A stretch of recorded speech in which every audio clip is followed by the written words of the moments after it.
Love marriage ವಿಚಾರಕ್ಕೆ cinema ರೀತಿಯಲ್ಲಿ ಗಲಾಟೆ.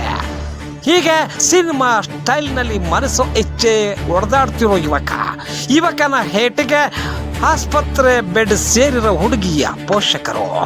ಈ ದೃಶ್ಯಕ್ಕೆ ಸಾಕ್ಷಿಯಾಗಿದ್ದು ಕೋಟೆನಾಡು ಚಿತ್ರದುರ್ಗದ ಭರಮಸಾಗರ ಗ್ರಾಮ.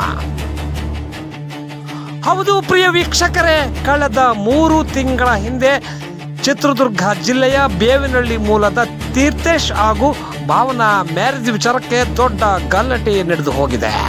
ಒಂದೇ ಕೋಮಿನ ಇಬ್ಬರೂ ಕೂಡ ಪರಸ್ಪರ ಒಪ್ಪಿ ಮದುವೆ ಆಗಿದ್ರಂತೆ.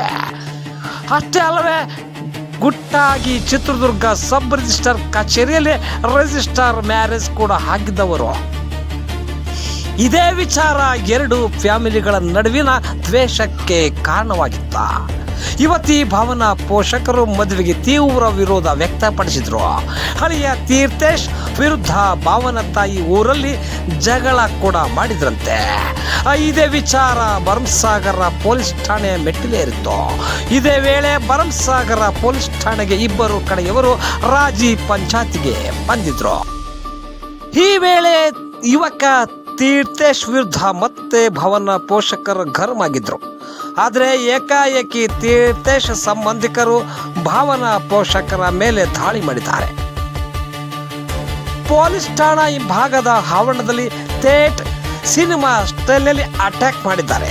ರಾಜ್ಗೆ ಬಂದಿದ್ದ ಭಾವನಾ ದೊಡ್ಡಪ್ಪ ಮಲ್ಲೇಶ್ ನಾಯ್ಕ್, ತಾಯಿ ಸವಿತಾಬಾಯಿ, ತಂದೆ ಹೇಮಲಾ ನಾಯ್ಕ್ ಮೇಲೆ ಹಲ್ಲೆ ಮಾಡಿದ್ದಾರೆ. ಗಲಾಟೆಯ ಯುವತಿ ಭಾವನಳ ದೊಡ್ಡಪ್ಪ ಮಲ್ಲೇಶ್ ನಾಯ್ಕ್ಗೆ ಗಂಭೀರ ಗಾಯಗೊಂಡಿದ್ದು 3 ಮಂದಿಗೆ ಚಿತ್ರದುರ್ಗ ಜಿಲ್ಲಾ ಆಸ್ಪತ್ರೆಯಲ್ಲಿ ಚಿಕಿತ್ಸೆ ನೀಡಲಾಗುತ್ತದೆ. ಅಷ್ಟೇ ಅಲ್ಲದೆ ಈ ಹಿಂದೆ ಕೂಡ ತೀರ್ಥೇಶ್ಗೆ ಮಗಳನ್ನ ಕೊಡಲ್ಲ ಎಂದು ಭಾವನಾ ತಾಯಿ ಸವಿತಾಬಾಯಿ ಹೇಳಿದಂತೆ. ಇದೇ ದ್ವೇಷಕ್ಕೆ ಇದೀಗ ತೀರ್ಥೇಶ್ ಕಡೆಯವರು ಅಟ್ಯಾಕ್ ಮಾಡಿದ್ದಾರೆ ಎಂದು ಭಾವನಾ ಪೋಷಕರು ಆರೋಪಿಸಿದ್ದಾರೆ.